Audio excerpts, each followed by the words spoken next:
Thank you all so much. Next, it's my pleasure to introduce Secretary Buttigieg. In any administration, serving as Secretary of Transportation is a big job. This year, it's even bigger, with modernizing our nation's infrastructure at the heart of President Biden's policy agenda. So it's no wonder that when President Biden considered who would be most capable of tackling some of America's most urgent and important challenges, he turned to one of his party's most talented and formidable leaders, Pete Buttigieg. After graduating from Harvard and Oxford, where he was a Rhodes Scholar, Mayor Pete served 2 terms as the mayor of his hometown, South Bend, Indiana, a city with a strong transportation heritage as the home of the Studebaker Auto Company. As mayor, he focused on cutting poverty and improving infrastructure, including through innovative technology in his Smart Streets program. Private investment flowed into South Bend under his leadership, and South Bend's downtown enjoyed a revitalization. If that all wasn't enough, he took leave from being mayor to deploy to Afghanistan with the U.S. Naval Reserves in 2014. Now, as Secretary of Transportation, he's working to position DOT to meet the challenges of the future and ensure all Americans reap the benefits of a modernized infrastructure system. People think of the Department of Transportation as being about the FAA and aircraft safety, highway funding and highway safety, railroads, maritime, and so on. And all of that is true and all of that is important. But if you look at the homepage of DOT's website, you'll also find the mission statement: to improve the quality of life for all American people and communities, from rural to urban, and to increase the productivity and competitiveness of American workers and businesses. Under his capable leadership, his department is making progress against that ambitious mission, one that touches the lives of every American every day. I'm honored to introduce the U.S. Secretary of Transportation, Pete Buttigieg.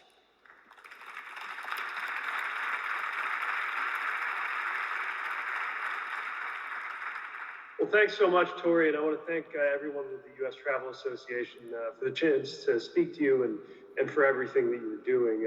As you said in your kind introduction, this is always a meaningful and impactful job, but there's never been a more exciting time to be doing this work, given how central travel, transportation, and infrastructure are to the president's agenda.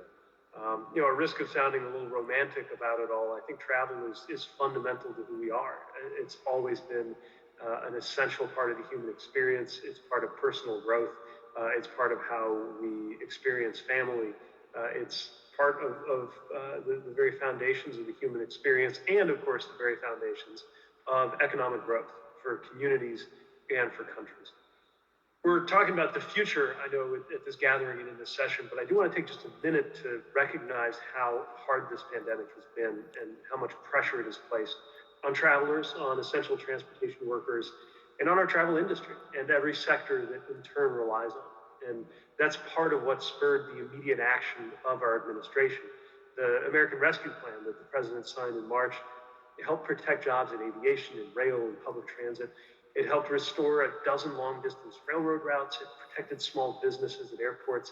It accelerated vaccine production and distribution here and around the world. And I want to thank so many of you for being with us in making sure that was a success. And thanks in part to that effort, we're seeing enormous progress with our economy coming back in a very strong way from the worst of the pandemic. We've seen some 5 million jobs created, unemployment claims down by more than half. The number of travelers going through TSA checkpoints, getting back to the ballpark of the 2019 levels. But we know that we have a ways to go. And we have this week good news that I trust that you saw yesterday and that I know Secretary Mayorkas spoke about today as well, which is the Biden administration releasing the details of the new international air travel policy effective November 8th that will allow more travelers into the U.S. so long as they're vaccinated and test negative for the virus. I know how eager so many of your member organizations are to safely welcome international travelers. Our country as a whole, I think, is eager for this, and we can't thank the industry enough for your partnership. And the partnership we're going to lean on you for, candidly, going forward to make sure this policy is a success, too. So as we're looking further ahead and planning for the future of travel mobility, we're on the cusp of the most important infrastructure investment in generations. I don't have to tell you how much that means, and I couldn't be more delighted about the possibilities and enthused about the chance to work together. So let me just pause there so we can get to the discussion. But again, delighted to be with you today. Great, and thank you, Mr. Secretary, for your leadership. Obviously, as you just noted, getting those international borders is so critical, and know that you, along with Secretary Mayorkas and Secretary Raimondo, were instrumental in getting that done. So just wanted to give you a huge kudos and thank you for your hard work on that important effort. All right, let's start with one of the administration's most important priorities that I alluded to in my introduction. Can you give us an update on the infrastructure bill, on BIF, and where we think it's headed this week? So we are getting there. As you know, this is requiring consensus among a lot of different players, but there is a consensus among the president and a wide range of members of Congress and most Americans that we need to make this kind of generational investment in our roads and bridges and ports and airport and trains and transit and more. So as you have seen, there are a lot of discussions going on about exactly how to shape both parts of the president's agenda. We view this as part of a bigger story in terms of the president's economic vision. Over the weekend, the president hosted Leader Schumer and Senator Manchin for breakfast at his home in Delaware, and I know their staff are working on follow-ups from that meeting and are staying in close touch. And I can tell you that every day there is a ton of activity to make sure that we shape all of this to get right. And the moment that it gets to the president's desk, which, as you can imagine, from my perspective, can't come soon enough, that's when our department really snaps into action, as we've already been laying groundwork to do, so that those dollars can be deployed effectively and responsibly as quickly as possible. Great. We wanted to pass soon as well, and interested in your thoughts on how quickly we can see some of the dollars start to flow, so some of those programs can really start to move and help bring back American jobs. Yeah, so that's literally the $1 trillion question, and the answer comes in several parts because the funding is set up in different ways. Some funds are set up by formula, including a big portion of the highway and transit dollars that go out to the transit agencies in the states. So those will flow through in a very straightforward way.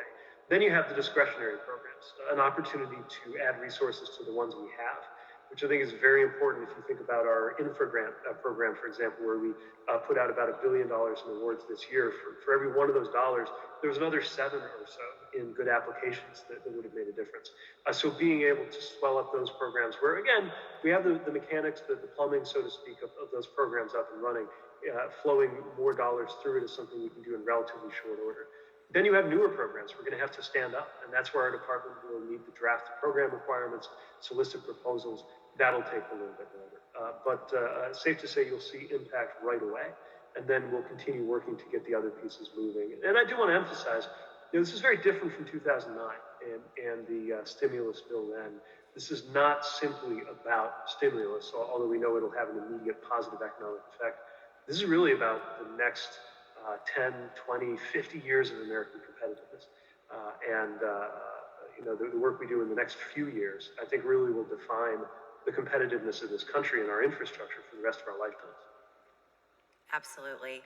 Well, one of the themes that we've talked a little bit about, or a lot about today, quite frankly, is equity and inclusion.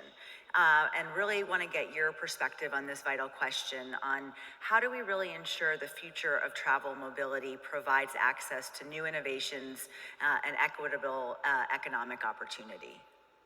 So this is hugely important, and it's one of the areas where I think that the members and those who are attending this gathering can play a huge leadership role in alignment with our goals as an administration. I know when you think about stories of equity and justice in American history, people usually would associate them with a different department, maybe the Department of Justice. But if you really think about the story of civil rights in this country, it's always been intimately connected to transportation. Plessy versus Ferguson was about a train code. The Montgomery bus boycott was one of the signal events in the trajectory of Dr. King's leadership. So we know that the ability to move around in equitable ways is absolutely central to the question of whether our country is equitable. Let me point to a couple specific things that deserve attention. One is the fact that the way that the dollars go out in this piece of legislation is specifically intended to make right some issues that were sometimes created by federal dollars 1 or 2 generations ago. and that the business and work opportunities that can be created, as well as the actual meat of the investments and what communities get served, need to be done equitably. It's also worth noting on another dimension of equity, which is the disability community, that this month is the 35th anniversary of the Air Carrier Access Act, which made a huge difference, but where we still have a long way to go, frankly. And it's the right thing to do, of course, for us to step forward at the policy level, but also for business to continue to step forward to make sure that there are ways for everybody to get to where they need to be. So it's safe to say you will continue to see this be a major focus in our administration, in our department. And I want to applaud those industry partners who have really shown leadership here and urge you to work with us to continue doing more, especially as we contemplate the potential impact of what will be in this infrastructure. Absolutely. Shifting gears just a touch, this morning we heard from Mark Royce of General Motors, who shared his company's vision for the electrification of the auto sector. What role do you think the federal government should play in supporting the deployment and the adoption of electric vehicles? So the way I see it is that the electric future is going to happen. You could even argue it'll happen with or without us, but there are at least 3 areas where we can't afford to leave things to chance. Will it happen quickly enough to confront the climate challenge? Will it happen equitably so that those Americans who would most benefit from fuel savings, for example, are going to be able to get access to these EVs and they're not just viewed as a luxury item? And very importantly for the president and for the administration, will it be a made in America revolution? These are all things where we do think policy makes a difference. Nobody wants an electric vehicle or any vehicle designed, built, and operated by the federal government. We look to industry to lead both some of the most storied names in American auto manufacturing and companies nobody had ever heard of 10 years ago. But policy has a role, especially in making these vehicles more affordable. And you see this certainly in the president's vision. And of course, the charging infrastructure that we need, which is why the bipartisan infrastructure framework reflects the means to build out a network of electric vehicle chargers across the country. And it's important for us to be smart about this because it's not the same thing as gas stations. The locations where they need to go, the way they're going to be used, the amount of time it takes to charge is just different. The good news is, unlike a gas station, a lot of people in standalone homes have their charging infrastructure right in the garage. It's literally just the plug-in plug. On the other hand, the real challenge comes from the fact that dense areas are sometimes harder to serve with adequate charging infrastructure. And of course, for people who are taking longer trips, you've got to make sure that there's no range anxiety. These are all areas where we think we have a market-making or market-supporting role, in the same way that New Deal era investments in the airport network helped allow a private sector-led American aviation sector to thrive. And we're so enthused about the job-creating potential of supporting that EV revolution, especially in this decade, as we work toward the president's goal of half of all electric new sales in 2030 being zero emission, as well as pursuing the very ambitious goals that we have around fuel efficiency, low-no emission buses and transit, and more. Do you think, as it relates to the electrification issue around rural communities, that there are certain things we need to do to make sure that rural America isn't left behind in this effort as well? Well, if you think about it, rural Americans are among those who have the most to gain from electric vehicles. I'm not sure culturally that's broken through yet. It's not how people have thought of early adoption of EVs in recent years. But the more you drive, the more gas you burn, the more money that costs you, and the more you stand to save if you have an EV. Plus some of the applications with these trucks towing just a superior torque. I mean, they're especially appealing for some of the things that rural drivers are more likely to do with their vehicles.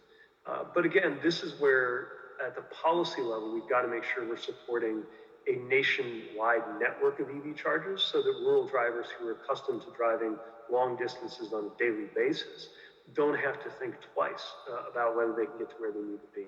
And it's why we need, especially in these early years, while the economies of scale are still catching on, to make the right choices about incentives so that they're not a luxury item. And those very drivers who are among those who stand the most to gain actually have an opportunity to capture those savings, while also, of course, being a huge part of the solution for our climate challenge as a country. What, as it relates to airports, what do you think the most important investments are that are needed to ensure that our airports can really continue to power economic growth and productivity for decades to come? Obviously, from an infrastructure standpoint, there are significant needs at our airports to really make sure that we can be at the leading spectrum of the globe here in the United States. I think we only have maybe one or two airports that are in the top, 30 to 50 across the world. So what do you see as needed investments to make sure we can make inroads there? Yeah, I often hear the president speaking about this, and I feel the same way, that we ought to be dominating the list of the top 25 or 30 or 50 airports in the world, not, clawing to make sure that we're on there. Our airports are the front doors to the world. They are engines of economic growth in communities large and small. And I'll tell you, in this job, I've had a chance to see just the extraordinary and impressive work that's being done by the leadership at, again, some of our biggest and some of our smallest airports. But there needs to be more support for them. They are also, of course, a critical part of our supply chain at a moment when the phrase supply chain is no longer something that only policy wonks talk about, but everybody's got it on our mind. It's why the bipartisan infrastructure framework has $25 billion to support airports and air traffic control. It's why we awarded more than $300 million just in 2021 for supporting electrification of ramp and airport equipment to help our airports get into that greener and more sustainable future that's going to be so important. I think we got to be better about the handshake of transit access to airports. That's not just an airport challenge, but it's really a policy challenge that cuts across some of the different silos that characterize the org charts of state and certainly federal transportation administration. And, including airports, but not just specific to them, we've got to work with the aviation sector as a whole to realize some of those goals for reducing emissions, which is obviously a different challenge than what you have on the surface side with the rise of EVs. So we've got ambitious targets there too, including 3 billion gallons of sustainable aviation fuels by year 2030 in the US. And we're going to work on a US government-wide effort to reduce the costs and expand the production of those fuels. I'm really excited about what's coming in the aviation sector. I'm definitely looking forward to carrying that ambition into the meetings in Glasgow early November. And again, just as a matter of national pride, can't wait for the day when our airports are collectively and individually once again the envy of the world. Today, we had the opportunity to hear from some great entrepreneurs and inventors, really, who are really on the cusp of major innovation in the travel mobility space. And we know the government often struggles a bit to keep pace with major change in this regard. Do you think that the federal transportation programs and regulatory structures that we have now in place can adapt to some of these new travel modes, or do you think that we need to develop new approaches and new frameworks in facing major innovative opportunities? Well, it's clear to me that travel and transportation are going through enormous change. The 2020s will be characterized by changes that I think will be as swift and as profound in their effects as anything we've seen since perhaps the 1950s or even earlier in the 20th century. And it is clear that policy has not kept pace with technology. Consider the example of automated vehicles. Right? We have a system in this country where the federal government basically regulates cars and states regulate drivers at the DMV. Our frameworks are not designed to contemplate situations where the car is its own drivers. You have well-intended rules that have been highly effective for safety in cars as we knew them. They were written more than a generation ago.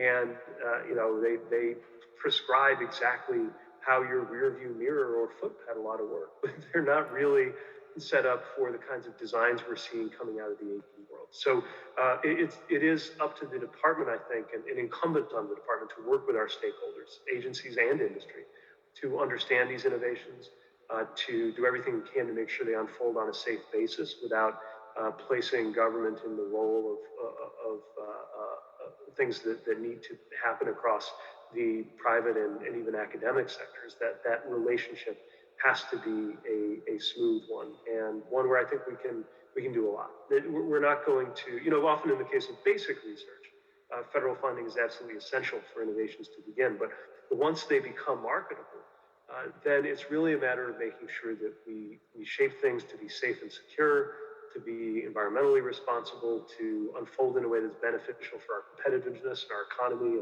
and equitable. We can do all of those things, and we're definitely looking to industry as well as to Congress to partner on setting us up for success here. One final question, Mr. Secretary. Congratulations on your twins. Are you getting any sleep? Not even close. Thanks for asking. I'm told that someday it'll happen, but I used to think of 5 a.m. as early. Now I think of it as nap time if I'm lucky. Well, we're so grateful for your time, for joining us today for the inaugural Future of Travel Mobility event. Really grateful for your leadership and hope that you pass the BIF ASAP. We're on it. Thanks very much.